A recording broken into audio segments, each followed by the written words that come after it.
going even further back, I was telling you earlier today that I think the very first business book I ever read, before I read Rich Dad, Poor Dad, before I read 4 Hour Work Week, any of that kind of stuff, was the E-Myth. Yeah.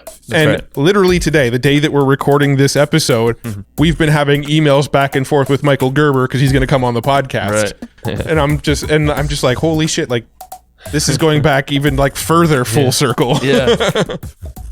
This is an intro. Intro. Hustle and Flowchart with your boy, My boy, Matt Wolfe and Joe Fier. hey. Welcome. We are back. We are. Who's our guest today? Me. Yeah. And you. And you. Oh. And us. Okay. It's getting weird. We're actually in a different environment for this recording. We've walked a full 6 feet to the right. We're no longer in my office. We're now in your kid's playroom. Yeah, it's pretty much. I don't know what we literally just call this room the middle room, but it's basically another living room. Yeah. But the kids typically take it over, and it's actually the cleanest I've ever seen it. Typically there's like Legos everywhere. Yeah. But so like my nightmare is, I love Legos. Now there's just Legos in a few places. Yeah, but like nightmare is just middle of the night stepping on a Lego, man. Oh yeah, it feels like horrible. A knife going through your foot. Yeah, that's like the bottom of my feet have built up calluses now. Sure. It's like I've stepped on Lego so many times. Yeah. But your kids, I got to give them props. They both are like little architects. Yeah. Like I would just build like messes of all like combobulated colored blocks and things, and they're just like perfectly orderly. Here's my castle, nice and ornate, and and I'm like, yeah, dude, they're like that in the real world and the virtual world. It's like, because like when they're mean, virtual world, they play Minecraft. So like their favorite thing to do is play Minecraft. So if they're like they're playing Minecraft on their Kindles, when they're not playing Minecraft on their Kindles, they're building the same shit in real life, and they literally call Legos like, look, we're playing Minecraft in real life. It's like, yeah, the Legos came first, you know. But I was just about to ask you, and I assume that. Do they both play now, or? Oh yeah, they're both like ultra into it. Interesting. I kind of want to watch. I have this like, I want to see how they play that game. A, because I don't understand that game, but B, oh, they'll show you. I'm sure. Well, they're not here right now, but next time. No, if you were to ask them like, hey, can you show me how to play Minecraft? They'll be like, oh my God. All right. Strap Come in. with me. And like they'll talk to you for about 4 hours straight. Okay. I'll give them an hour. Yeah. I think that'd be cool. They'll be pissed that you cut them off. They see me enough. They'll give me more. It's jeez. Anyway, so this is a milestone. This is a huge monumental moment in time. Yes. This is our 300th episode of the Hustle and Flowchart podcast. Hold on. This is drying my sweaty hand. Matt. Oh. Yeah. That was good. Now I have to go disinfect my damn hand. In your couch. But we're sitting socially distanced. Yeah, but you just touched my hand. You touched my hand. Get out of my house. Now you're just confused. Alrighty. Yeah, so this is our 300th episode, and we are taking notes on this one as always. We're not going to do our normal intro thing. We just want to kind of get into a cool conversation here.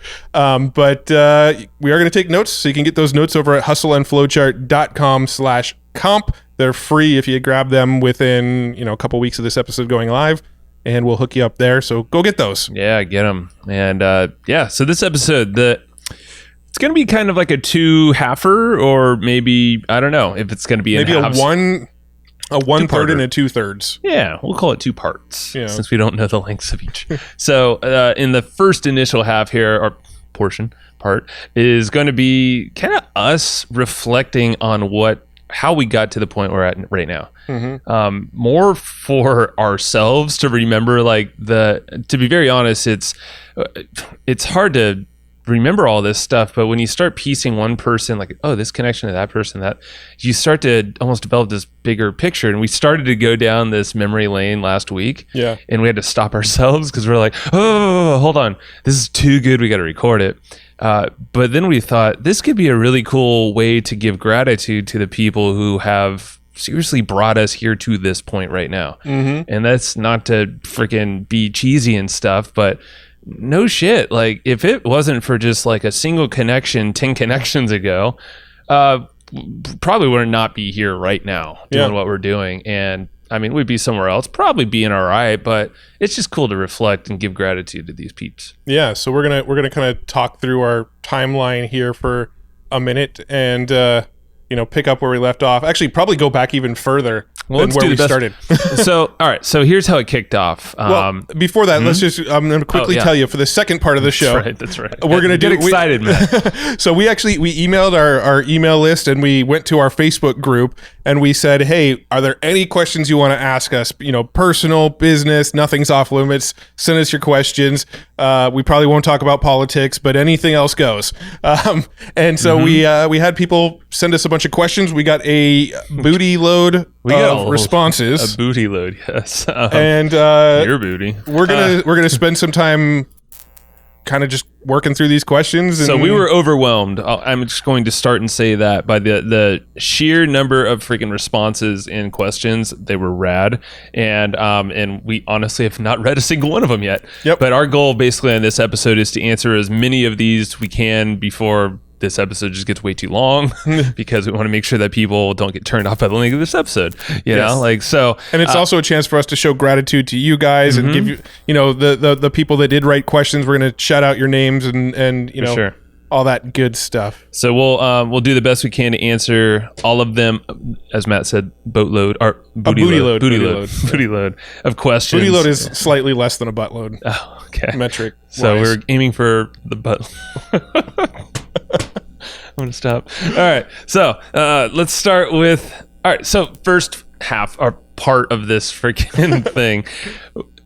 The whole reason we started going down memory lane, I think, is because we were reflecting on just the interesting projects we're involved in right now. Mm-hmm. And then we quickly realized, not every one of the projects, but most of these projects involve a mentor that we were actually studying from like 10 years ago. Yep. Maybe even later.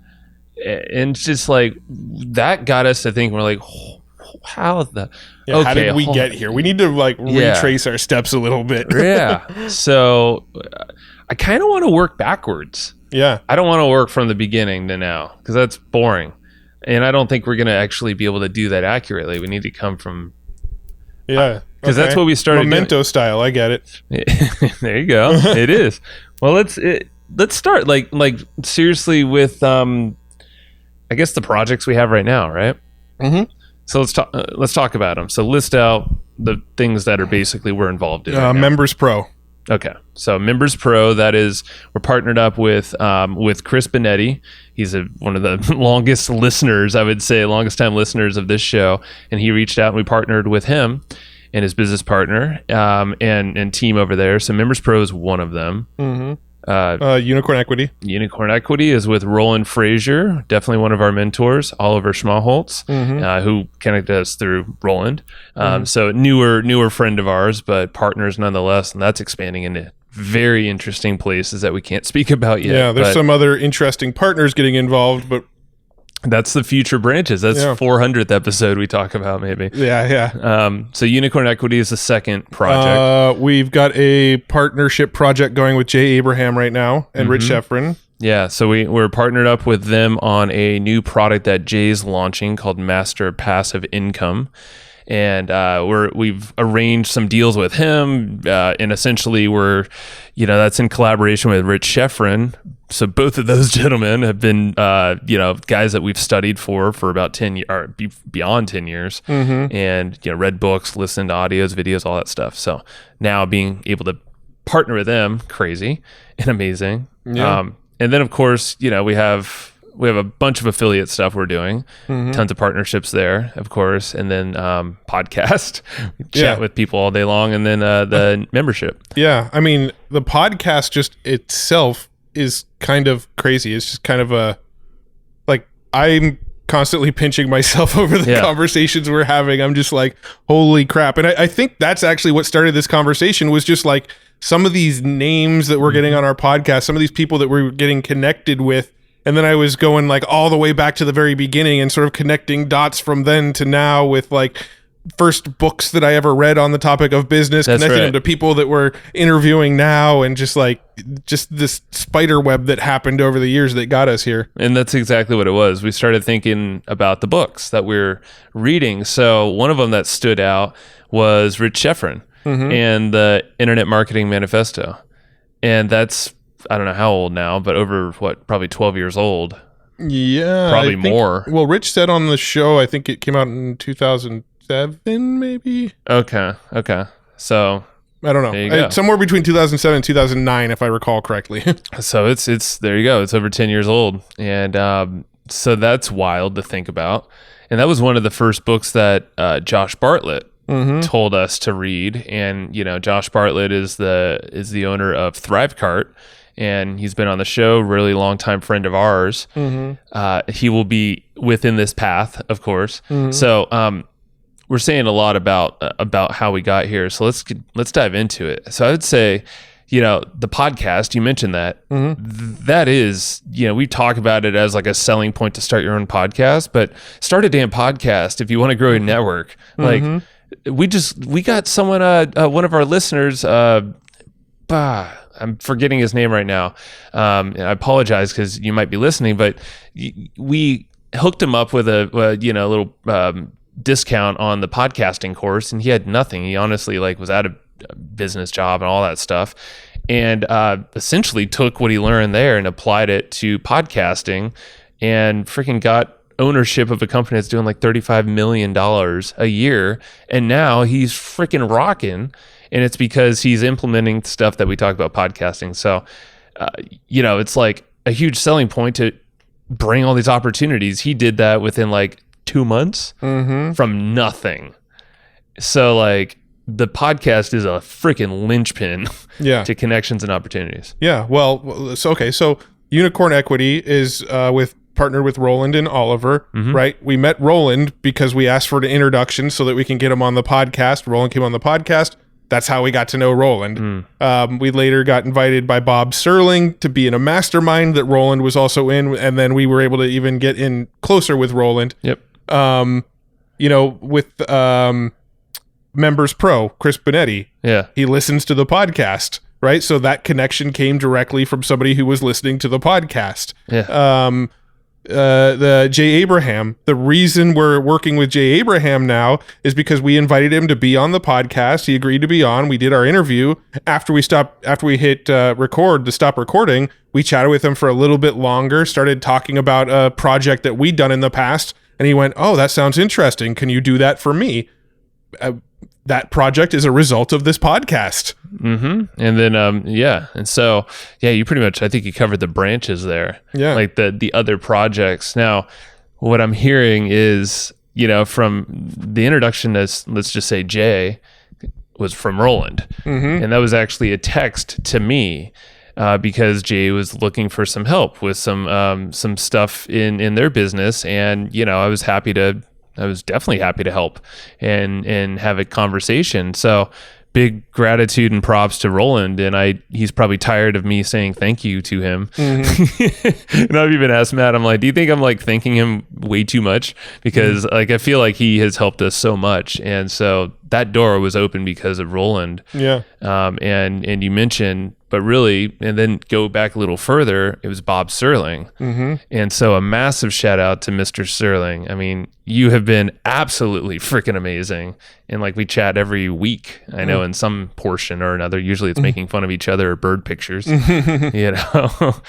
it's awesome. And he's a great friend of ours. And if it wasn't for that mastermind, I mean, that got us very close to Roland quickly, but also a whole group of amazing folks in that mastermind. Yeah. And so you reconnected with Bob Serling by inviting him to be on our podcast, right? You reached out to him and invited him to be on this podcast, and I'll tell you, reconnected with him.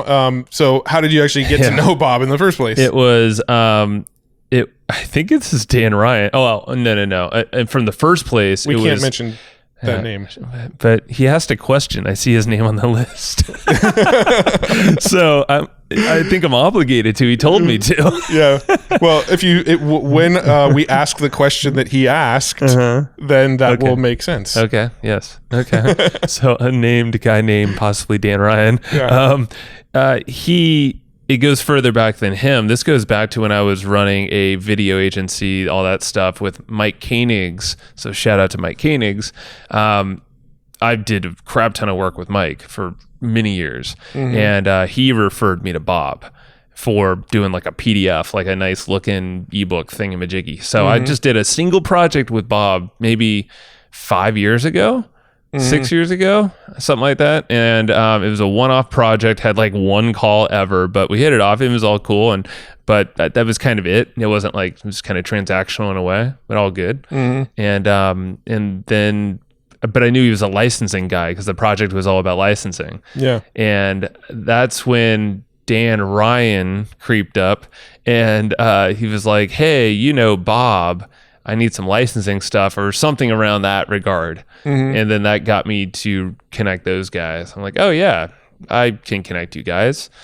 And then that kind of triggered, that whole thing. And that's when Bob popped back up. And then that's when he popped back up. I think that's when we brought him on the podcast. And then it's been a broship ever since. A broship, bromance.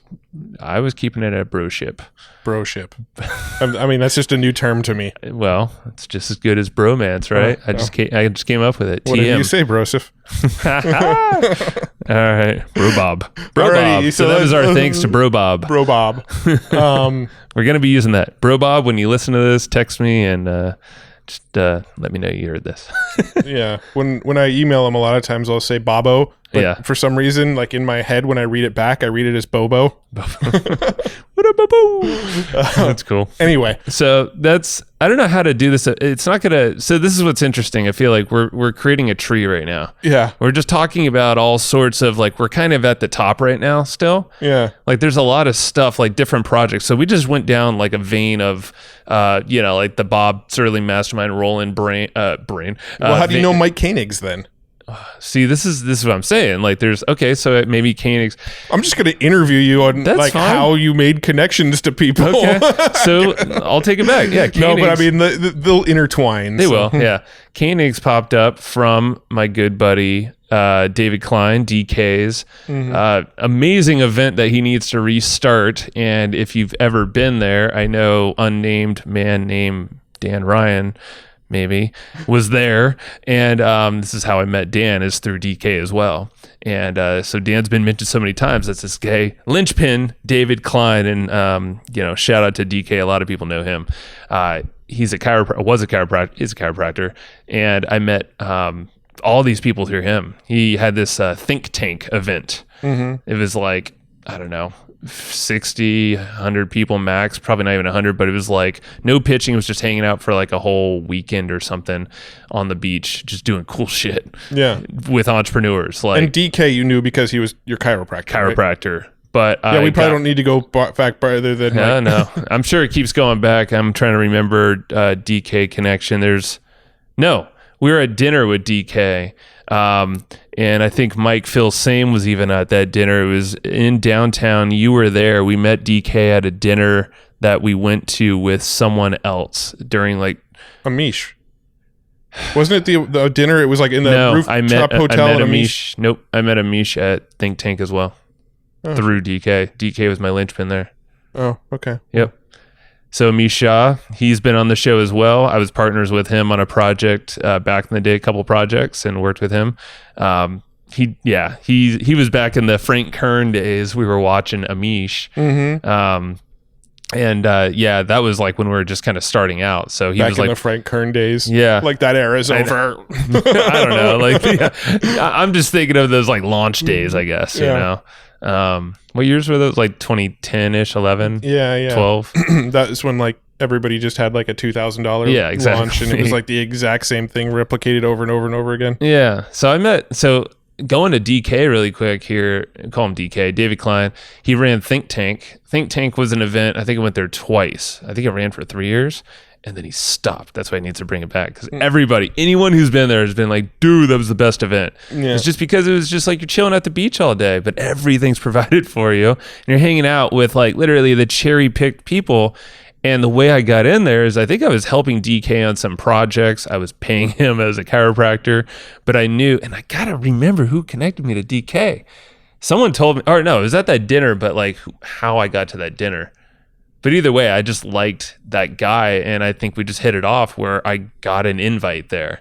Mm-hmm. So I was able to get into those people. So I met Mike Koenigs there. I remember he was like, he came zipping in his Tesla, in his yellow little Tesla, this first one that he made a documentary about. Mm-hmm. And DK introduced me to him because DK knew I was trying to get work.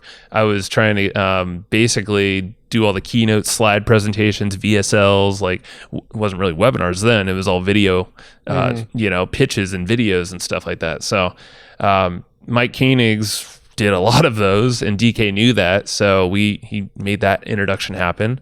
I worked with Koenigs for freaking 3-4 years, and still I'm in a mastermind with him now.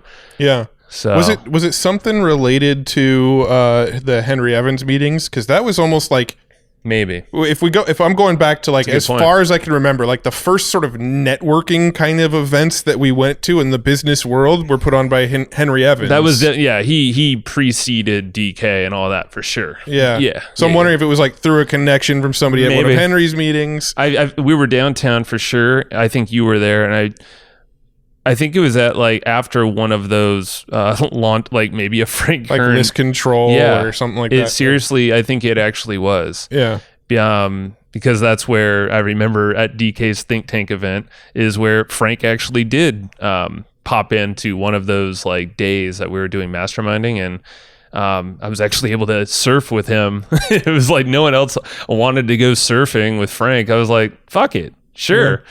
So him and I freaking surfed, and it was just him and I, and that was kind of cool. I suck. He was way better. It was like shitty surf. I just remember it really being a pain in the ass. So I'm like, well, this is cool. But that was all because of DK. So I want to give a shout out to him because there's branches and friendships that came from there that are insane. And maybe one day we'll make our own like version of an ancestry.com like map of like how we got here and like all these people. Well, I want to, So, where else should I go from here, Matt? I want to make sure that because I want to go back to really what we were saying. Like Josh Bartlett shows up in this whole line because we were going back to like I want to get back to like where we started. Yeah. I think we were a little too focused on trying to start at the end and then go backwards. Yeah. I think maybe now we should just jump to the beginning and then somehow it'll meet up sync again. It up. Well, yeah, because let's just say through all of this, we really got started online in this course from Alex Jeffries. Yeah. So big shout out to Alex, and we got to have him on the show. We've been talking about it far too long. Yeah. So talk about that, because that whole era there was like the catalyst to our online ventures. Yeah. So this is what we were talking about in the car. We were trying to like remember some of the like the very, very first memories of us getting into like online marketing. Because I remember I was working at Artisan, the shutter company. And just like in the evenings, I would be like on the Warrior Forum reading articles. The first blogs I remember reading were Ramit Sadie's and Shoe Money's. Mm-hmm. And like, Ramit was about like personal finance and investments and stuff like that. And then Shoe Money talked about like affiliate marketing and stuff like that. And I think because of the Shoe Money blog, I discovered the Warrior Forum, and I started going down this Warrior Forum route and lived in the Warrior Forum while I was supposed to be working at the shutter company. I was working there at the time, and I would clearly remember this all the time in the afternoon. Mainly, Matt would always look pissed if you walked in there and like asked him a question related to work. I was like, "What the fuck? Like, you're working, right?" And he was like, "What? Like you were like completely in a different world." And it was always because then you would say like, "Oh, hold on," because sometimes you'd be like, "Hey, check this thing out." Yeah. And I'll be like, what? You're doing this? All right. Yeah, fuck work. Like, screw the shutter shit. What are you learning about Google ads and SEO? How do you game that? No. But yeah, that was, see, I learned about that the other day when you mentioned that. So the Warrior Forum, and that's how we were saying. And then, so then we were trying to figure out like, how did we find like Alex Jeffries? Well, I found Alex Jeffries because Justin Brook tweeted about him, and I was actually following Justin Brook. I think somebody mentioned him on the Warrior Forum or something. I can't recall how I got connected to Justin, but he had a website called Site Fling that I was a fan of, and I read it. It was basically about flipping websites. And I at the time I was doing some some freelance website work for some friends of my parents on their websites, and I was learning about WordPress and things like that, like in the off hours. And so when I came across Justin's site and I was already doing blogging stuff, I started to get these ideas of like, oh, I could build up a blog and then I could sell it. So I kind of started going down that rabbit hole of flipping websites. And then Justin Brook was an affiliate of Alex Jeffries, and he tweeted about it. I saw his tweet. We bought Alex's course, and then that just sort of that spider webs into a whole bunch of relationships. Yeah, and so that's a well explained there. And we both during that period we'll do this. This will be interesting. So I'm just going to give you you are here on the map right now. You're at our catalyst. We're talking about joining Alex Jeffries. We'll talk about the before side in a minute. So, before that, I want to talk about at the Shutter Company, like what we're reading and all that kind of stuff too.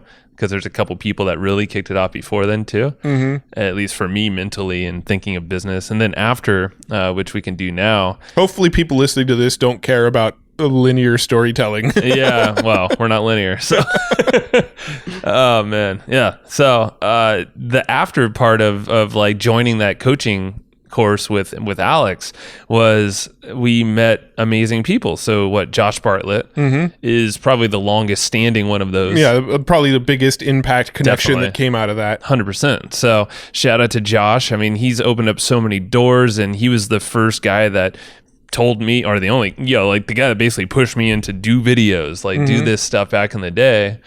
So, he kind of pushed me to kind of create a niche for myself.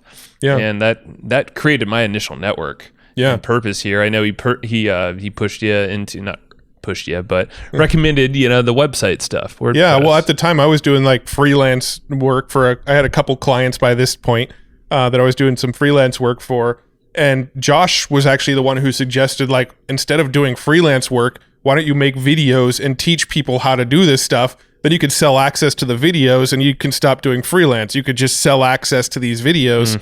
And then I was like, ooh, that's a good idea. I can make a WordPress training course. And he's like, yeah, and you could call it the WordPress Classroom. I just checked. The domain name's available. And he was doing all that. And then I bought the domain name. And then the next day, he sent me a PSD file, a Photoshop file. He's like, dude, I did a mock-up of your website for you. And he literally mocked up the WordPress Classroom design for me in Photoshop. It had a chalkboard and everything. Huh? Yeah. And so basically, because we joined the Alex Jeffries group, we got into the forum. I met Josh. We both met Josh, right? Josh basically recommended my first business model. Yep. He named it for me, and he designed the website. You can't beat that. Yeah. Go ahead. And then for Joe at the same time, I believe Josh was Joe's first video client. Well, that's exactly what I was about to say. Yeah, and that video client or the business was Easy Video Player.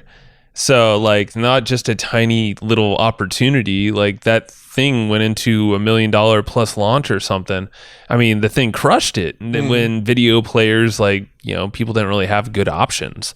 So he made it easy. But yeah, I did all the sales videos there, pre-launch videos, sales videos. So he gave me really more structure than I ever knew around that stuff. He pointed me to the resources that I should be studying, the best practices. He gave me a shit ton of coaching in terms of what to, just how to present things, even all the way down to tonality of your voice. I remember that, inflections and stuff, because I would do the voiceovers for a lot of this stuff and it would sound kind of monotone, but I didn't know it, but I was like, oh shit, yeah, I got to put energy into this thing. And pacing and things like that. Yeah. So big props to him. And I mean, as far as in the business world, people who had the biggest impact on the trajectory of our business, Josh is probably the biggest impact.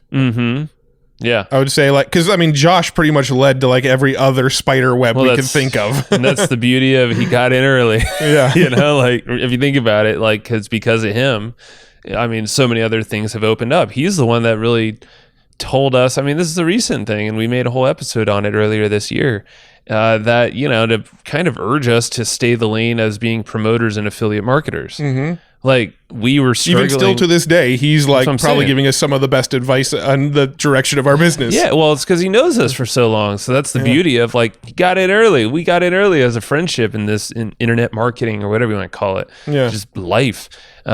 He knows us. We trust each other. We're like brothers, basically, at this point. Mm-hmm. Like, I mean, we got places to go if shit hits the fan here. I'll just say that. Yeah. But we know what country we'd probably most likely move to. There's trust, and so I mean that just comes in time. I think, you know. Yeah. So I mean, a couple notable mentions from that Alex Jeffries group. That's how we got to know Dean Holland, who was recently on the show. Yeah. Who else was in that group that we kind of stayed connected Alex, with? Marcus Passy. You got to give him a shout out. Yeah. I love that guy. I don't know if he even listens to our show, but I hope he is. Yeah. I hope so, Marcus. And then we're still like really great friends with Alex Jeffries too. Alex, yeah. Alex, we saw him earlier this year at Rich Sheffrin's event. We actually we saw Rich Sheffrin speak when we were in Alex Jeffries coaching. We all went out to Vegas and while we were for Alex Jeffries' seminar that came with the thing that we bought. Yep. And Rich was one of the speakers, and Mike Filsame was one of the speakers. That's right. So we got to, yeah, it's crazy, man. And that was our first time really hanging out at like a conference-y type of thing, you know? Yeah. And then parties and all that was stuff. also the same weekend that Mike Filsame was doing his affiliate.com VIP party thing. Yeah, so we were there for Alex Jeffries' event, and we were affiliates of one of Mike Filsame's products. So we actually were going for two events that were happening kind of at the same time. And that's just, it was a lot because that was really, we got tossed in the deep end, I feel like, pretty quickly. Mm-hmm. But yeah, so props to, you know, to obviously Alex for the coaching, Josh for everything, a lot. And who other people in that group, Matt? Are there any other notable mentions, or we can go? I mean, that's where we connected with Rob Temple, who we've been kind of talking to, him and his business partner Kennedy works with him. Response Suite and all them now. Who else was in that group? I feel bad if we miss people. Well, I mean, there was a lot of we made quite a few friends in that group. I'm just trying to think of the ones that are kind of still operating in this space. Well, the cool thing. Joey Zotto came out of that. That's right. Group. Yeah, he was in there. He does videos. We've had him on the show. So yeah, it's interesting. But you mentioned Rich Sheffrin. Like, we're doing work with him now in a couple things, and he's just an awesome guy. He's one of those folks. It's like, that's really rad. Yeah. Now we can. Yeah. Go ahead. Yeah. No, it's just really cool. You know, we're doing that project with him, one with Jay as well combined. And it's just interesting how it goes. Like, he was one of the first initial books that we were recommended to read from Josh was Rich Sheffrin's Manifesto, Internet Business Manifesto. That's what I think I said Internet Marketing Manifesto before. But yeah, that was the first thing. And we were talking about it earlier. Felt like it was over my head when I first read it. Like, we just weren't ready for it. But it's cool that, you know, we are ready for it now, obviously, but it's that way of thinking has really changed how we're doing things. Yeah, for sure. So then, like, how do we connect this storyline now? Because it's fairly because you and our story sort of like interweave.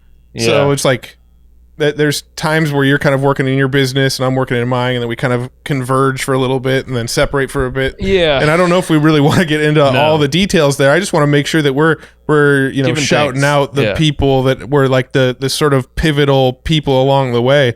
One thing that comes to mind too is like going even further back. I was telling you earlier today that I think the very first business book I ever read, before I read Rich Dad Poor Dad, before I read 4 Hour Work Week, any of that kind of stuff, was the E-Myth. Yeah. And literally today, the day that we're recording this episode, we've been having emails back and forth with Michael Gerber because he's going to come on the podcast. Right. And I'm just like, holy shit, like, this is going back even like further full circle. Yeah. Well, let's touch on that, because I think that'll shore that piece up as best we can. Because like that's the E-Myth goes way back. You read it before I did. But that's probably around the same time where we were both like starting this thinking. I don't know what triggered that, but like I was working at that shutter company with you. You were out, playing with your dinghy over there and the warrior form in your office. I was like manning the phones. So I was like kind of in the middle of everything. So I also ran the factory at the same time. I know you were doing a lot. But the thing is, the factory left at 2:15 and I was supposed to stay at the office till 5. Yeah. So between 2:15 and 5, what am I going to do? Exactly. And that was the point where like pissy Matt's a bit like, I'm like, the factory's closed. Leave me alone. Yeah, exactly. Pretty much. So there's some other things I want to say too. But I don't know if it's appropriate. If it scares you, then say it. Well, you would take the longest dumps. I remember that because I think you were just always on your phone. Or like, I don't recall this. I just remember because there was only one freaking bathroom in the. I was like, Matt. There's all. They eventually built a second bathroom. Eventually. It took a while. I was the catalyst. You were, probably. Oh, I lobbied. Yeah. Geez. So, but TMI. Hey, it scared you, or me, I guess. But, there was an installation guy there, an installer, Larry, right? Yeah. I don't know his last name. Speaking of the longest dumps. And he would do it in the open room area. So like when he was, oh god, never mind. Let's not go there. That's not a tangent we want to go down. Larry wasn't the cleanest individual. We'll just say that. But you know what? A lot of love to that guy. I don't know where he's at or what he's doing, but that guy, I remember connecting with him because like those guys were all contractors, right? Like they were installing and measuring all that stuff for your dad's company, shutter company, and your dad and your mom's. And basically, like I would go on rides sometimes. It was a very messy, stinky van. But like the conversation was always good. Yeah. It was all about like different ways of thinking. It was a lot of mindset stuff. And then he started talking about running a business and like getting out of the $1 per hour rate and how like going flat rate or, and investing and stuff like that. And I was like, we were just really into it. So he said, finally one day I was working at the little desk thing on the phones and stuff. And he came by and like dropped this book on my desk and it was Rich Dad, Poor Dad, Robert Kiyosaki. And he was like, I think you're really going to like this one.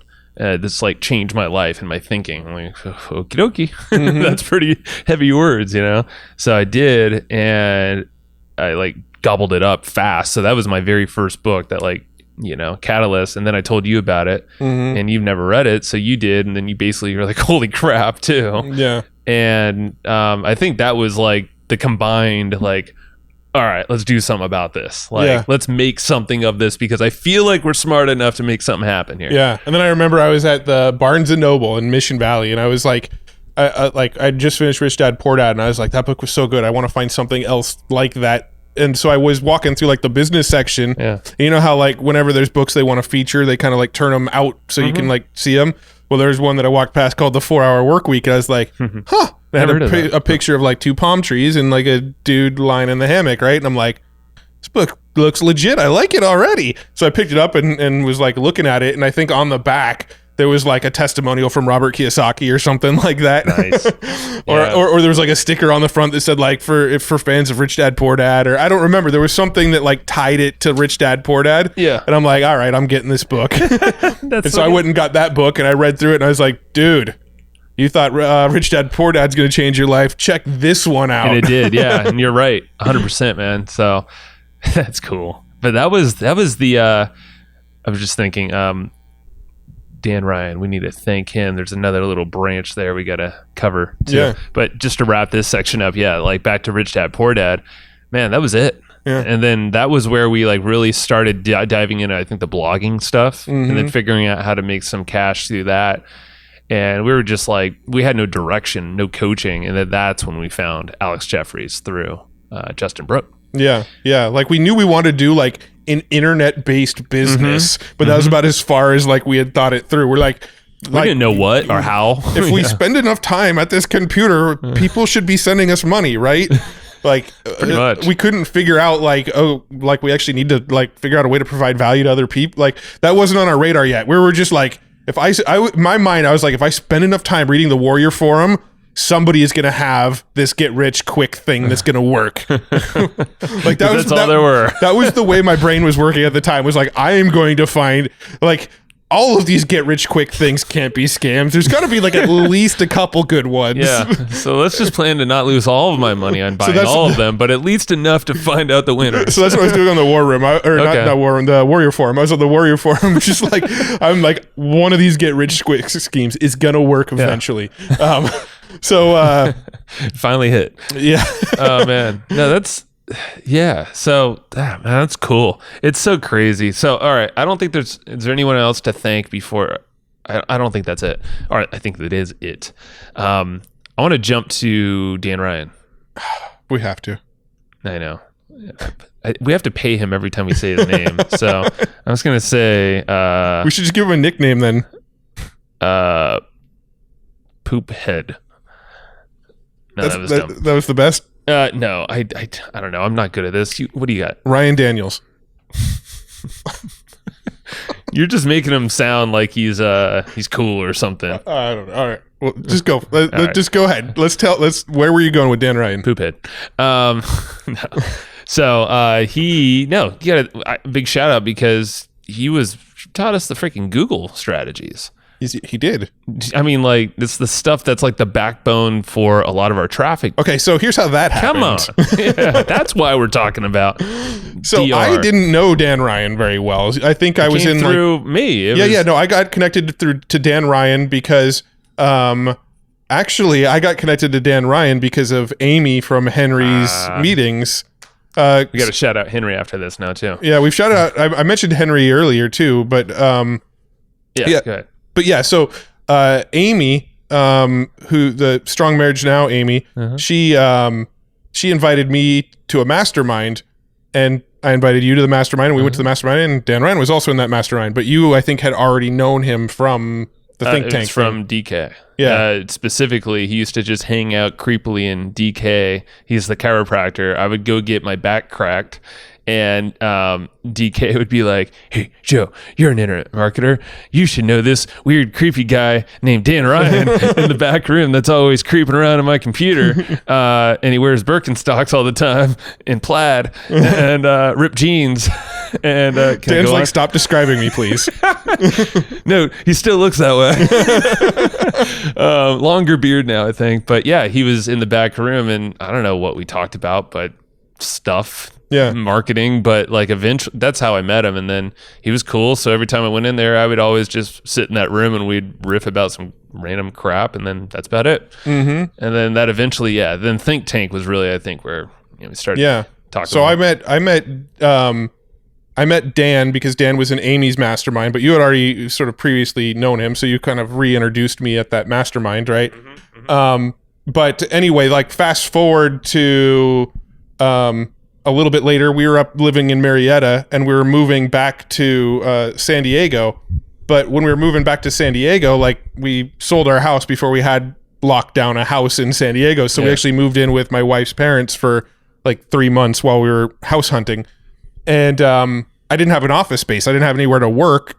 And that's not very great for an at-home business, right? So I didn't have a place to work at my in-laws' house that was really great. So I went online and went on Facebook and said, "Hey, does anybody have like a good office space I can use, or where's a good place to rent, or executive suites, or anything? I need a space to work."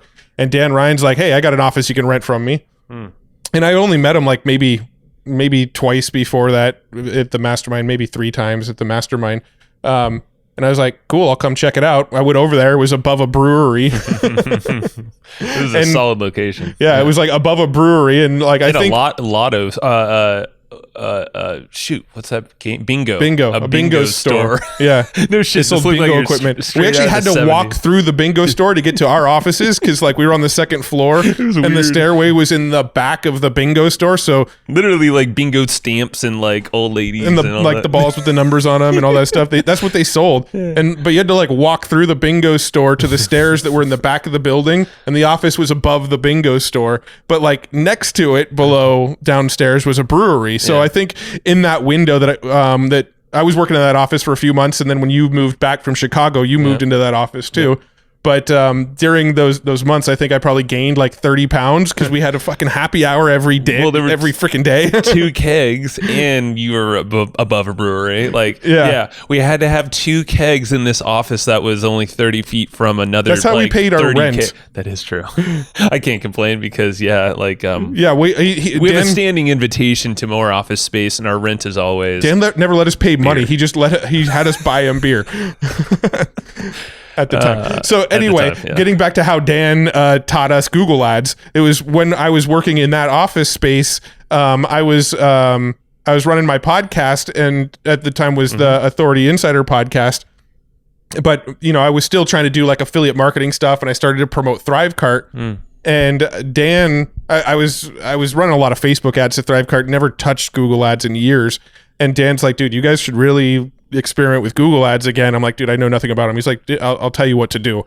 And so like Dan literally came into our office, which was next door to his, and like stood over me. I turned on ScreenFlow and hit record, and just like as he literally stood behind me and said, all right, click that button there. All right, open that window, type this here. All right, turn that setting on, that setting on, that setting on. And he literally just like over my shoulder, like explained what to do step by step with Google Ads until like I had it freaking figured out. And I was recording the whole damn thing on ScreenFlow so I could go back and refer to it later.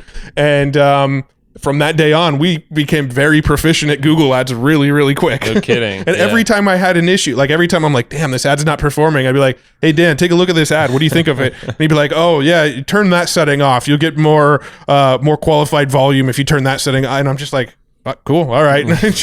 And I just sort of like mentally built a blueprint based on what Dan was telling me. Yeah. Which later sort of spun off into what we teach in the PAG course. A big part of it. Pieces of it. Yeah. So it's, and that's a backbone of how we do a lot of our promotions, man. It's wild. So yeah, that's cool.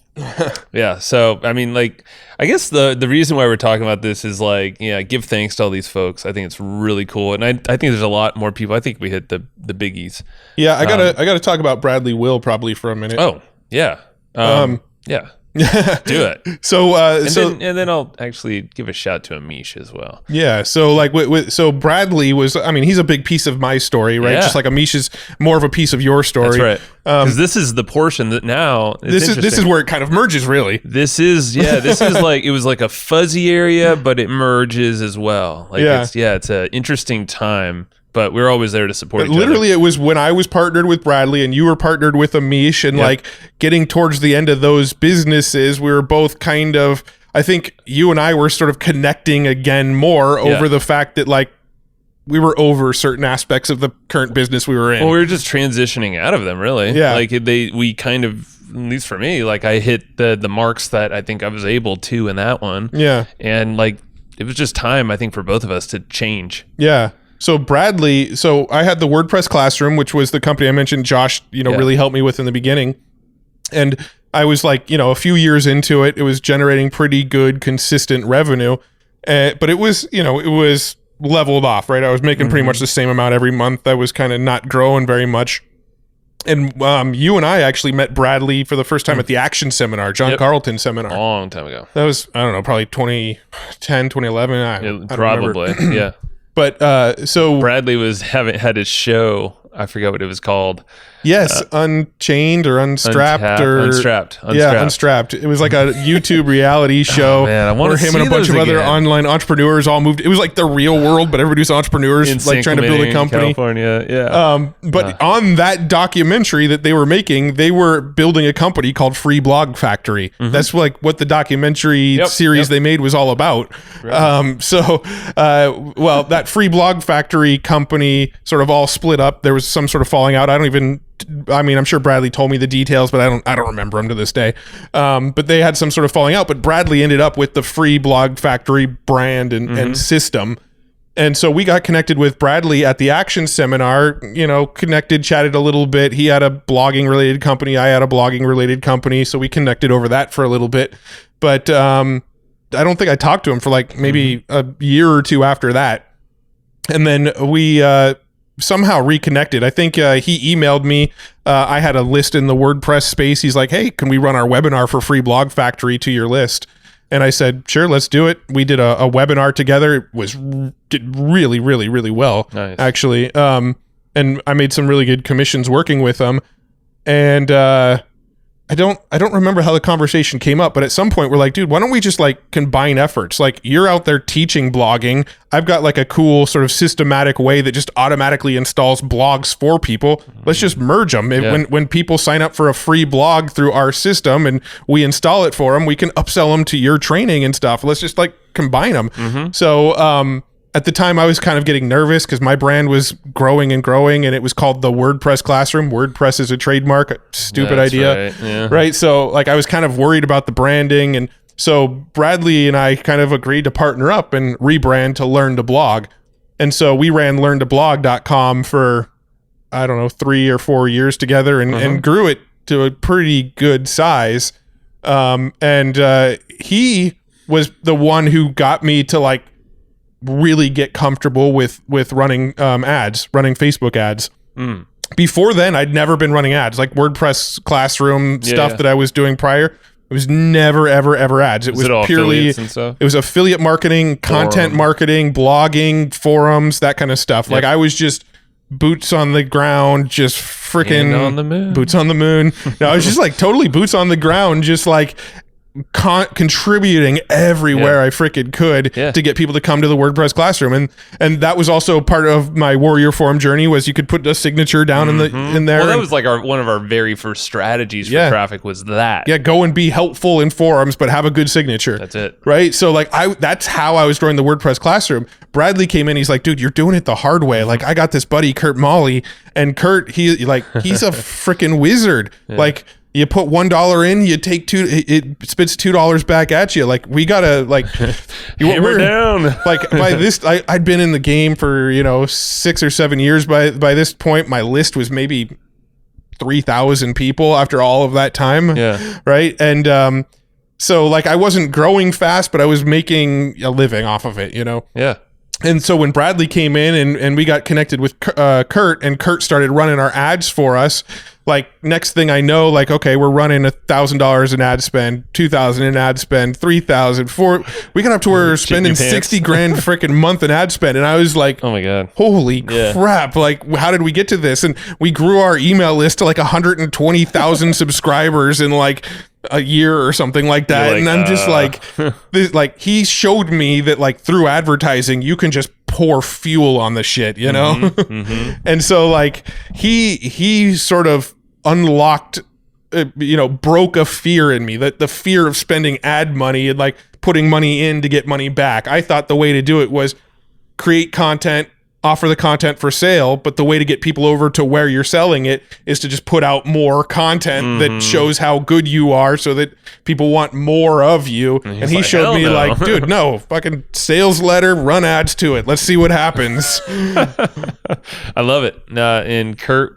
is a big piece, is still a big piece of what we do as well. So shout out to him. Yeah, that's cool. Yeah, Bradley, he's interesting, like, story, just how that's meshed up. And then I guess I'll kick it back to my side. So with Amish, we've mentioned him earlier as well. I met him over at Think Tank, DK's event. And I think I was introduced as like a slide guy, video kind of production guy there from DK as well. And both these guys, Koenig, Mike Koenig's, Amish, I met a bunch of other like people that I still chat with from Think Tank as well. But like, I don't know, I just hit it off with Amish pretty well. And I think we like quickly started chatting further. I helped him out with all various projects, ended up partnering on a couple things. Still, like, now he's one of my best friends. Like, he's an amazing guy, and we chat all the time.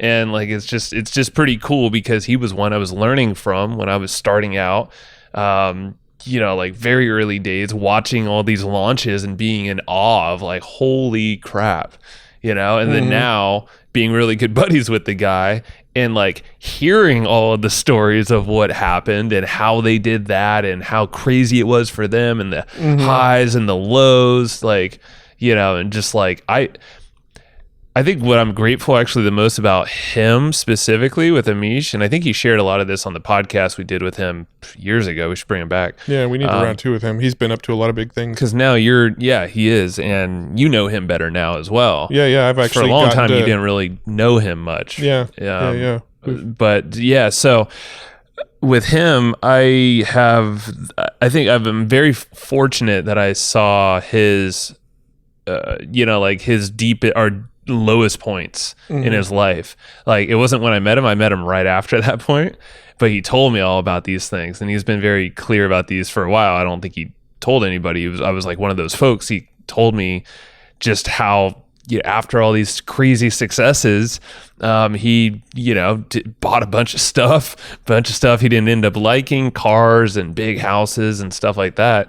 And like, it just felt like empty inside and very depressed and suicidal even, and all that. And, it got me to quickly see that, okay, it's not the things that I'm going to be going after. Like, fuck, and it like, and if I'm hearing it from the dude himself and I saw that he had all those things, and I just like, it's not bullshit. I'm like, and then, you always hear these stories of it, but then I'm like, no, okay. That like, I think trained me from day one before I like really kind of figured out what the hell I was doing. I was like, all right, cool. So I got to make sure my priorities are in check, because I don't want to do that. And I think he was wise in kind of knowing that, like, hey, I'm going to learn something from this. Yeah. So that's big gratitude to him. And I mean, he's introduced me to so many people, to clients, other partners, and obviously good friend too. Yeah, dude, this is tough, because like as we're talking about this, like my mind just goes to like 30 more people.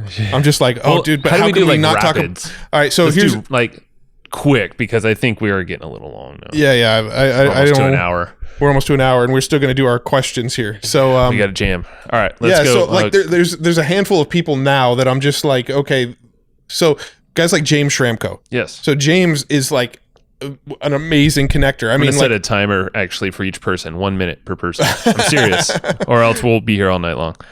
It's okay. Yeah. Go. So with James, James is just like this amazing connector. Like he has connected us with so many different awesome people. It's like whenever he has like a really good interview on his podcast, he's like, "Ooh, that was a good guest." He makes the connection to us and says, "Oh, you guys should really interview these people too." And like, he's just like such a good guy, and he's also always so willing to just like jump on a call with us real quick and like hammer out an idea with us. So like he's helped us through agreements, with partnerships. He's with business models. We've been very vocal that we've looked at his model really close at building a platform and community, and how he even just interacts with those folks. We model that in our business, like in a big way, and affiliate marketing. Yeah. So we got 17 seconds. Anything more? No, I was going to say, so James Schramko was connected to us from Aaron Fletcher. Yeah. Okay, cool. So he'll be the next one. All right. So let's go. So Aaron, big shout out to Aaron. I mean, he followed you actually originally. Yeah, he was a customer of the WordPress Classroom. Yeah. I think. Yeah. So I think he found you first, and he was like, "Holy crap, Matt's an OG." I'm like, and here's Aaron, Silicon Valley guy, ended up becoming more internet marketing, I guess, online business. But dude, Aaron is just such a cool dude. I miss that guy. We haven't seen him in far too long. Yeah. Before the whole COVID thing, we were supposed to actually go to the Comedy Store in LA. But now, like, Joe Rogan's saying he's not even going to live in LA anymore. So it's like, man, are we never going to be able to pull that bro trip off? I don't know. Hopefully. Well, here's the thing. We got to do another podcast with him. You guys, if you haven't listened to Aaron on our show in years past, he's been on twice. Like, you're going to love him. Yeah. He's so cool, but we got to do around 3. He has a jujitsu thing in his office now, whole thing, so we can kick our ass. Oh, boy. Sounds like fun. That's why we're not going to record there. We'll go on the beach. All right, next person. Matt, go. Brad Costanzo. Go. Yep. So Brad Costanzo, we're actually business partners with him, but we bought a business together and we sold a business together. So we had a acquisition and exit with him. We did. We got connected with him because he came to one of our overtime events. Dude, how cool is that? So yeah, Brad, I mean, like, he's just one of us. Yeah. Like from day one, we just started chatting and we're like, oh, cool. We speak the same language. This is going to work. That was about that. And we just had, it's just, yeah, shit. He's another one I miss, man. And he knows it and we know it. And dude, he's been such a difference maker for like my mindset. Like he's got the he's got the mental models down. He's got like he is just an NLP mindset ninja, and he was the one who led us down the path of buying, selling, acquisitions, deal making. Like he was the one who introduced that world to us. Yeah. So I got to give him an extra minute. Brad takes he deserves this. So Bacon Wrap Business, y'all, go check out that podcast if you dare. If you're vegan, you won't like it. But so Brad, do you need a vegan version? Waiting. So Brad, I mean, he's just like the deal making side. It's one of those things, once you learn it, and like the way that you can leverage just different business like agreements or just like deals and structures and barters and whatever, like holy crap, you can't unlearn it. And that's where like the thinking, like Roland has really like, that's why we synced up super tight on like, oh man, we got to learn this stuff that like Roland's putting down with business and buying and selling. And Perry Marshall, we went to a thing in Chicago with Brad, you and I. Yep. We met all sorts of people, but that was all about leveraging like deals and stuff. And ever since then, like a lot of our business model is that thinking, and that's extended to like my wife. Like she called right before I was about to hit record, and she's like, oh my God, I just got offered an advisory board member on a big like wedding company. I'm just like, what? And like, this is not a normal way of thinking for marketers, quote unquote. But once you start thinking like higher level, and I think even Roland told me, he did say this the other day, is like, okay, marketers don't think like business people. But if you're a marketer, but you start learning some businessy skills like this, holy shit, the world opens up to you. Yep. So Brad. Yep. Okay. So we had Bradley Will. We had Brad Costanzo. Spencer. Can't get through it without talking about Brad Spencer. Brad Spencer actually gave us Jay Abraham's Mind Shift Challenge. Bam. And holy shit, did that book change our lives? I would say so. All the way to the point where we just had a great chat with Jay yesterday. Yep. As of the day of this recording, we were talking to Jay on a call yesterday, and we're literally partnering on a project with him. So but that Mind Shift Challenge, so everyone should get their hands on that. I don't know exactly where to get that right now. Maybe try abraham.com, or I don't know if we'll be able to find a link and put it in the show notes as a resource, but it's like 100 pages. I believe at the time of this recording it's free, but Brad sent that and he was like, dudes, you got to read this. Yep. And we did, and again, it's like all these examples of lateral ways of doing deals. And I mean, Brad Spencer goes all the way back to the Warrior Forum days for me. So back when I was reading the Warrior Forum, that was when I got connected with him. I jumped on a Skype call because I met him on the Warrior Forum. Wow. And to this day, I have a call with Brad Spencer about once a month, and we just talked for like 3 hours. Oh yeah, you're gonna peel off some time, but like when you chat with Brad, and everyone can attest to this, you're gonna go deep, and he is so damn curious and so damn smart and so damn like lateral thinking. Yeah, I think I'm gonna split this into 2 episodes. So it'll be a special 300 episode part 1 and a special 300 episode part 2. So we could finish off our gratitude, and then in our part 2, which will come out the same day, so it'll be ready. Cool, man. But the part 2 will be like us answering the questions. Probably so it's not so daunting looking, huh? Yeah, there we go. So we'll also up our download numbers this month. Yeah. That's what pays the bills, right, Matt? Yes. No. That's a podcaster lie, by the way, y'all. If you're a podcaster and you think you need more downloads to make more money, bullshit. All right, done with that rant. Yeah. That thinking, man. I think Brad was the 2 Brads. The 2 Brads. We're really the dudes that, so we had our marketing chops. I would say Josh was a big catalyst to help us in that front, like point us in the right directions, like business wise, because he has the business sense, Bartlett we're talking about, but also a good marketing sense for everything too. So with that, we had a good foundational thing that like the 3 of us would hop on calls all the time on Skype, all the freaking time. I remember. So we have that foundation, but then like now we're layering on the more lateral thinking, bigger partnership collaboration thinking from the 2 Brads. Yeah. And then that led into Jay Abraham type things and all these interesting Roland. Yeah. Perry Marshall. Perry. Yeah, I mean, Perry Marshall is going back to Brad. He dragged us out to the Rosetta Stone. Rosetta Stone, yeah. Yeah. So it's crazy. I mean, who else? I just had another name in mind, but it's I lost it. Who else you got? Oh man, shoot! I'm actually. I think I'm getting. There's a lot of good people, but I'm forgetting at the point. Henry Evans. So Henry, obviously. How did we come across GK? Because we got introduced to GKIC, the Dan Kennedy, Glazer Kennedy, Bill Glazer, Dan Kennedy. We got introduced to those guys. Well, Josh Bartlett. He was the one who introduced us to Dan Kennedy. He told us to go get the No BS Time Management book. That's what it was. That was the first Dan Kennedy book I ever read, and it was amazing. And that was a Josh Bartlett recommendation. And I think in the back of this book, they always have a sort of a pitch, and it says, "Hey, look for a local GKIC chapter in your area." That's what it was. And I think you and I went on the website and we're like, "Oh shit, there's a San Diego chapter of GKIC," and the first meeting is free. And you and I were like, let's do it. Let's go out to this meeting. And that's when we met Henry Evans. That's when we met Josh Grillo. I bought some pickles the other day, and it says Grillo pickles. Ooh. I was actually about to take a picture. I forgot to do this, but I was going to send it to him. I was like, you make really good pickles. I haven't chatted with him in years, but I'm sure he's an awesome guy. Yeah. But that's where we met... That's where we met those guys. Amy Barnhart, who led to the mastermind, who Pat Flynn was actually in one of those mastermind meetings too. Christine McDaniel. That's where we met Christine McDaniel. That's where we met Theo Lucier. Theo, who's been on our podcast 2 times about podcasting, came through Henry Evans. Damn right. And, I mean, dude, that's where we had, we watched, interesting presentations. We got to meet, Glazer, Bill Glazer. We met John Assaraf through that too. That's right. Rode in a taxi with him to a GKIC meeting. That's right. Yeah. We paid his Uber. Up in San Francisco. That was before Uber was a thing, actually. It was a different service. Maybe it was Lyft or something. No, it was before all that. It was some other service. I don't even remember, but it was black cars.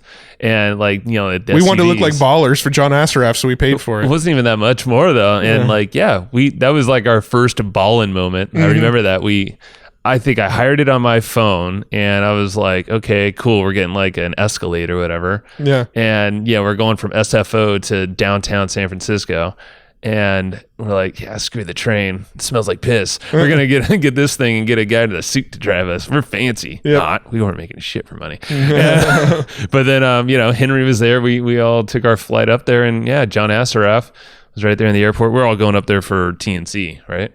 Oh yeah, it was TNC. That's what it was. Yeah, and I think we all took the same flight. And John looked a little lost, and I was like, "Do you want to just hop in our car?" Yeah, and he was like, "Oh yeah, dude, awesome." John Barrett. We met John Barrett through Henry Evans. That's right. Meetings. Who became a good buddy of ours. We briefly partnered on some stuff. Implementation agency, I believe, is what his thing is. Yeah, I forget, but John is such an awesome guy. I mean, he's always been such a solid, consistent guy, in terms of he's just a techie but marketing ninja. Works with, but Henry, he's still in the mastermind with us with Bob Sterling. Henry's I was actually looking through my texts, and I see one of his texts here when he was reminding me that because we were late to a mastermind meeting. Yes. but he held a great mastermind that we were members of for a long time as well. Yeah. We met a ton of people. So that was my first experience of a legit mastermind. Yeah. And how that works. Oh, okay, we're here to help each other. We're all different businesses. Oh, I don't know, bring something to the table to share. Well, that was when I realized that holy shit, internet marketing isn't the only thing in the world, right? I was in that mastermind, and I was one of 2 people in the group that was focused on internet marketing. Right. The other guys were real estate people, direct mail print people, auto repair guy, newsletter guy. Yeah, one of them was an investor, capital, equities guy. See, it's crap like that. One guy owned a freaking cheese company, but it was a $50 million a year cheese company. Dude, I felt and here you and I felt like a joke in these groups. I know, that was the imposter syndrome probably started there. I walked into the room and I'm like, I made $60,000 last year in my pocket, and the guy next to me is running a company selling cheese and making $50 million a year, and that imposter syndrome kicked in in those masterminds. Right. That's when but I think that was so good for us to learn about business. Like, holy shit, internet marketing isn't the only thing. I think that was the biggest growth lever that we've forced ourselves into, and it is a thanks to Josh. Yeah. It got us out of our comfort zone. I mean, I know you did Toastmasters too. I did, yeah. For that. That's where I met Thomas Mangum. Yeah, there you go. So Mangum shout out. Yep. But yeah, like freaking GKIC, we traveled a bunch of places too. So we would go to these super conferences. We went to Chicago a ton of times, Vegas, you know, with Henry a lot of times as well, and the whole gang there, John, Christine, I mean, the whole Ted, you know, Theo. Yeah. But yeah, it's crazy. Yeah, I think we like threw ourselves in the deep end pretty quick, and a lot of. I mean, you gotta think about dude. It was a pretty fast ride in the beginning. We're like, hey, let's do internet business stuff, and we're like, okay. And then I signed up for Toastmasters. We started going to GKIC meetings. We jumped into Alex Jeffries coaching. Like, we just went freaking full force. Yeah, and we were both working, or I think you and I like pushed each other. Yeah. It's like, if I was just on my own, I don't know if I would have done it. If you were just on your own, I don't know if you were, but like, we were both sort of like, well, I don't really want to, but he does, like, in our minds. But neither of us really wanted to be doing it. No, we did. And I don't think we would have done it ourselves. Yeah. Definitely we would have stayed a lot more comfort level. Like, yeah. I do think you and I force each other out of the other's comfort zone quite a bit. I mean, like, I was never into the speaking thing, and you would go sign us up for speaking gigs, and you're like, hey, we're doing a speaking gig. I'd go, oh, fuck. Okay. I guess I'm going to figure this out. And it's funny because, like, I reached a point where I never liked speaking when I was younger, ever. But I was like, you know what? Screw it. I really feel like we can pull this off because it seems like we can carry our way. You know what it was, actually? I think it was Henry, now that I think about it, because he would always pull us up there in front of the whole meeting.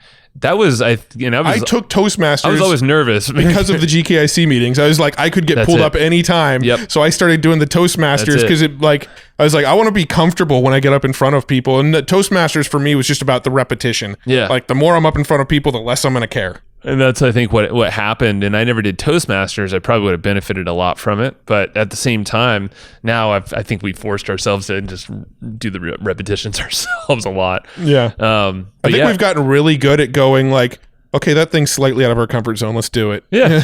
It's almost like, well, it's the whole thing of you don't want to go further outside of your comfort zone or your abilities. I think Kotler might have said this, Steven.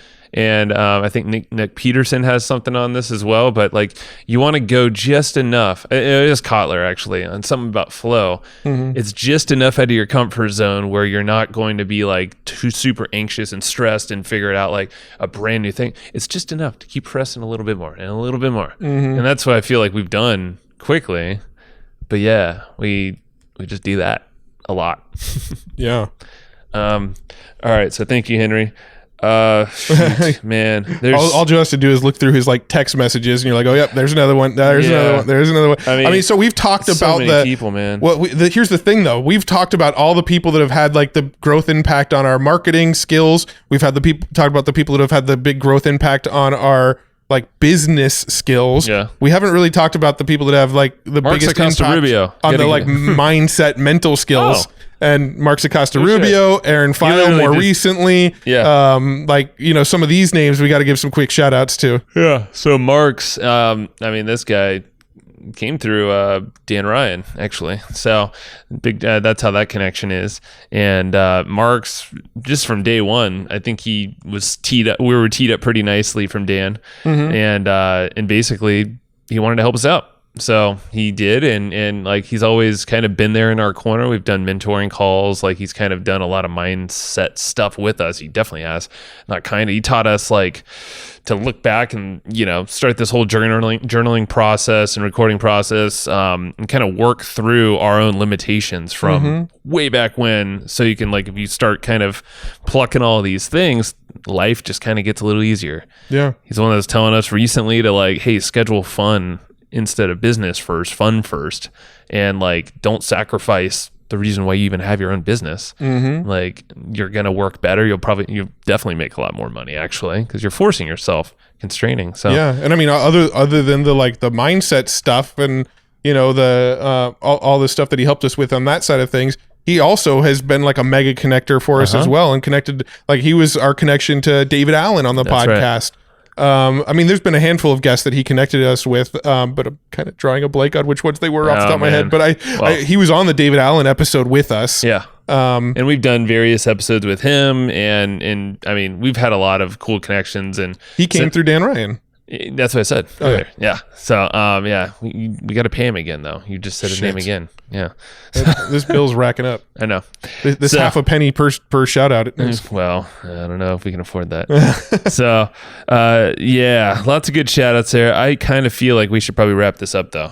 Okay, we can go ahead and wrap this up. I just would feel like crap if there's any like big pivotal people that we missed their names. I don't think we're perfect, but there's a lot of folks that if you're mad that we did not mention your name, write to us and we will make sure you get a mention later. There you go. That'll cover our ass, right? Will it? No. I don't know. I mean, there's a lot of cool names on this list I'm looking at. Like I see Justin Moffat. I see Justin and Lee from the podcast. Dude, Justin and Lee are basically responsible for like most of our connections in the podcasting world. Okay, Chris Kermitzos. So, there you go. Yeah. Okay. So Justin and Lee from Optimum Living Daily. I was going to say from the Old Guys podcast. Optimal Living Daily podcast. That's just what we call them, the old guys. Yeah. But miss those guys. We should reach out. But yeah, those guys open up kind of like that's a very good point. All right. They are a linchpin to that podcasting education conference space with Chris at Podfest. They were listeners of our podcast. They actually Justin wrote mainly, in. Huh? Yeah, Justin listened in. Yep. They wrote us, wanted to have a call to bounce some ideas around podcasting off of us. It was just a very out of the blue email, hey, I'd love to chat with you guys sometime. Mm-hmm. Got on a call with them and we hit it off really well, chatted for an hour. Went up, met them in Irvine one time, rode the train up and met them, got to know them really well. And they just they opened doors for us in the podcasting space because their podcast is massive. Yeah. And so they made all these connections. We got to know Chris Kermitzos, who led us to Dustin Matthews, who we did Wealth Fit stuff with. And we speak at Podfest all the time. We'll be doing that on Friday, actually. Yeah, which is Chris Kermitzos' company. Yep. We met all the people in the advertising world in podcasting, like Trevor Smithlin and Heather Osgood and some of the people from those advertising companies through those guys. Yeah, we got to know the people at Libsyn. Those guys opened a lot of doors on the podcasting side for us. You're right. And that was just kind of a random cold reach out. And we're that led to a lot. I guess the point here, I want to and there's more names. Actually, this one name is Chris Martinez.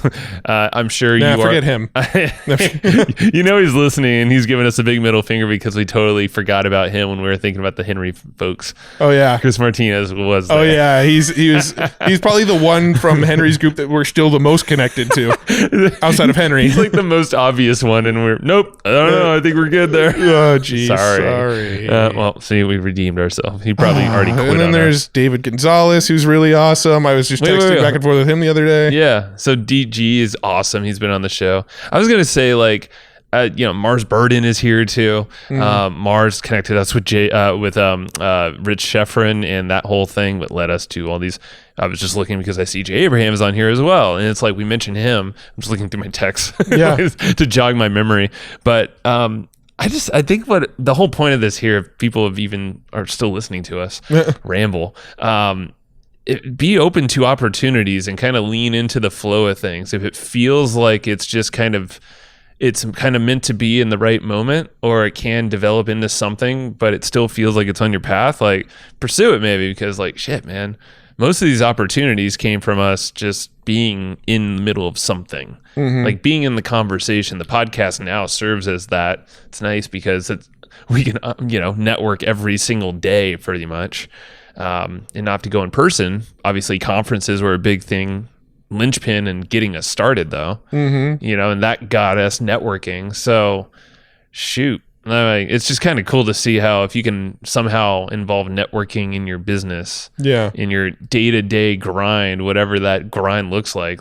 expand your network, man. You can make deals so fast and things happen. Yeah, no, it's pretty crazy. I mean, pretty much everything that has happened for us, the growth of our podcast, the guests we've had on our podcast, the places that we've gotten to speak at, and all of that kind of stuff is literally just a result of the networking and just building relationships, just getting to know people, chatting with them, connecting them with people. They connect you with people, and this spider web just grows. And I'd really actually like to see a visual of this. Like I imagine like, you know, like when they're searching for serial killers and they got the pictures all over the board with the like pins and the string. And I'm like, I can like visualize doing this with like the map of all these connections. Cause it's like Dexter. It's like, holy shit. Like the reason that people actually listen to us isn't because of anything we did. It's because of like this freaking giant spider web of like connections that led up to this. And that's the whole thing is our currency is our network. And that's where this, I think that's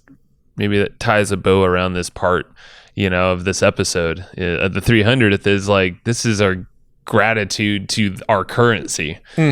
Because shit, without that, man, there's no way that we'd be in the position we're in right now where we're just doing these like no shit, like we feel like we're pinching ourselves all the time. And like oh my god, we just pulled this thing off, oh my god, wow. And like to think that we're not behind the scenes going like what the heck. We're pretty vocal about it, but I feel like a lot of people are probably like this. If something big happens, they're just like not expressing it. So dude, I also want to give a quick shout out to like all of our team members past and present. You know, because we got Jacob who's editing this podcast and kicking ass at it. Like dude, Jacob goes so above and beyond with these podcasts. Like I barely gave him any instruction on like how to edit, and he goes and watches YouTube tutorials and like constantly figures out how to improve our audio quality. And like we'll get on our team meetings and he'll just start telling me like, oh yeah, I was experimenting with EQ and the compression, and I got this to sound just right. And you know, like he's dialed, man. Like he's really like sort of dialing in his skill level for like the podcast editing, and he makes us sound better than we actually sound in real life. Oh yeah, 100%. And then you know we've got Sue who takes all the notes on all of these episodes that come out, and you know just so dependable, just like clockwork. We never have to question if the notes are going to be here on time. And both of them are freaking dependable. It's crazy. It's crazy, but you know, like we appreciate those guys so much for everything they're doing for us. And Sue helps out a lot in support as well. And probably in some other parts of our business. I mean, really, our team members are going to go with us wherever we go, as long as they're down for the ride, you know, and because that's how we like to roll. And they know we love to have fun. I feel like everyone that we've ever worked with knows that. It's a reflection of what you're hearing here.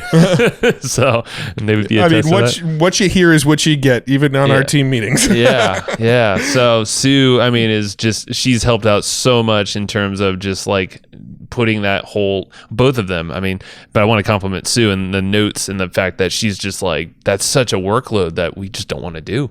And it develops into our EGP newsletter, like our printed letter that we send out in the mail every month. Like that's a result of Sue's hard work there. So And then Alana, my wife, she actually is our editor. She does a second pass on pretty much every content, all of our content everywhere. She's kind of doing another pass on it before it gets released.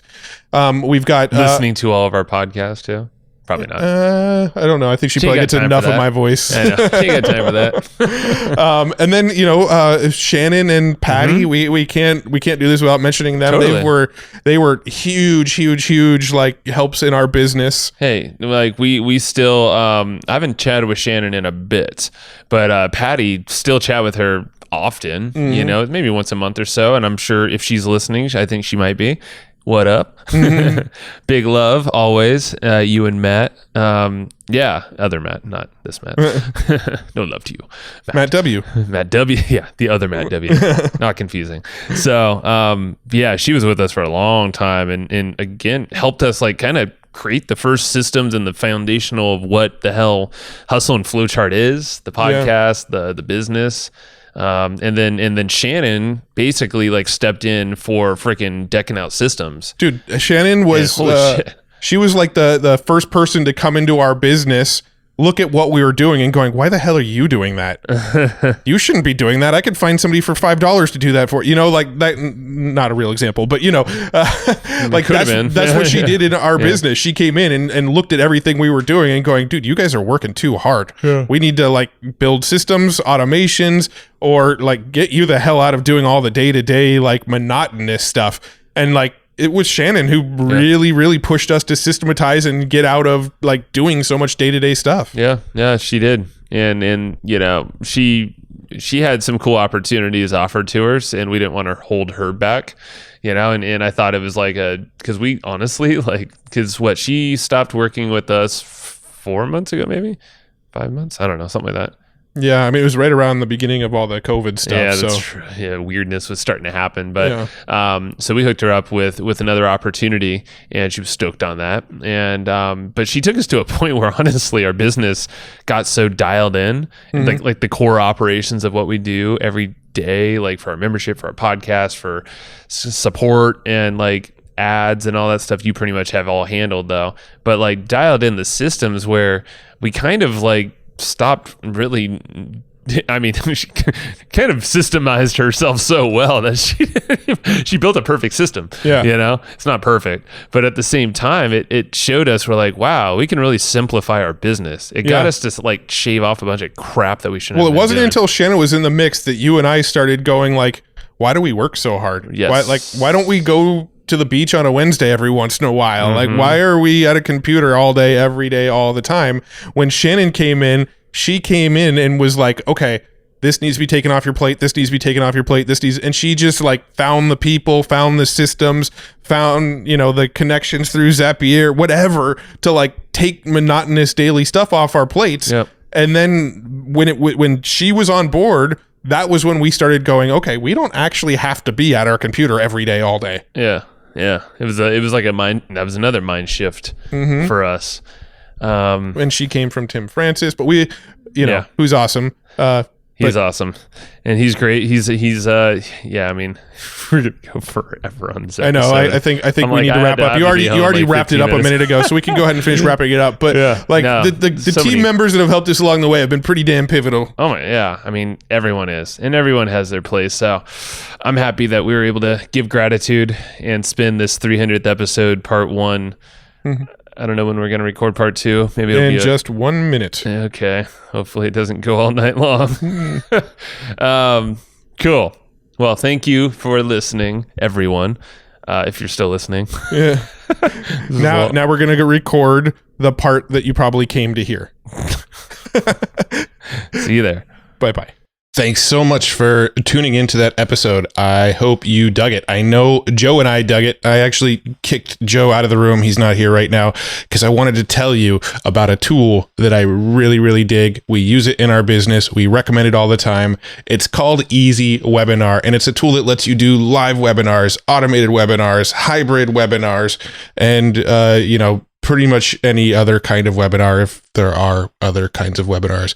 But anyway, this tool is kind of like your all-in-one, do-it-all tool for anything webinar related. It's Easy Webinar. It's put out by a dude named Casey Zeman. He's been on the podcast. If you haven't listened to that episode, it's a killer episode. He's a really smart dude, but his software is amazing. It does everything. It's, the title tells you exactly what it does. It's an easy webinar platform. And we use this in our business to run automated webinars all the time. We don't do a lot of live webinars these days. We like to do the kind of automated webinars where somebody can register and then they can either watch it like 15 minutes later or they can watch it the next day, but it's just kind of always running. And it's a system that helps us make autopilot sales off of our webinars. Super cool tool. If you haven't tried it yet, it's an amazing tool. And Casey is actually hooking you up. He said for listeners of Hustle and Flowchart, I can't believe he's doing this, but he said for listeners of the Hustle and Flowchart podcast, he's giving 25% off of the membership to use Easy Webinar. It's already super, super inexpensive for what it does and all the cool features it has, but he's hooking you up with 25% off because you're a listener of Hustle and Flowchart. Go to easywebinar.com/hustle. That's where you can get that 25% off discount. That's easywebinar.com/hustle. It's a awesome tool. You're going to dig it. So just go grab it. Check it out. easywebinar.com/hustle. See ya. No, not see ya. You'll hear me in the next show. I don't know how to close these things. Go get Easy Webinar. Talk to you later. Thanks everybody for listening to this episode of the Hustle and Flowchart podcast. Before taking the time to listen, we want to give you something a little bit special. every single episode that we do, we actually have somebody on our team take notes. We basically have a Cliff's Notes version of every episode where you can go and find all of the tips and tactics that they laid out, all of the resources that they laid out, all the good stuff from this episode. We actually have a nice simple notes version that you can find on our website. So go to evergreenprofits.com, find this episode that you just listened to, and give us your email address and we'll send you the notes.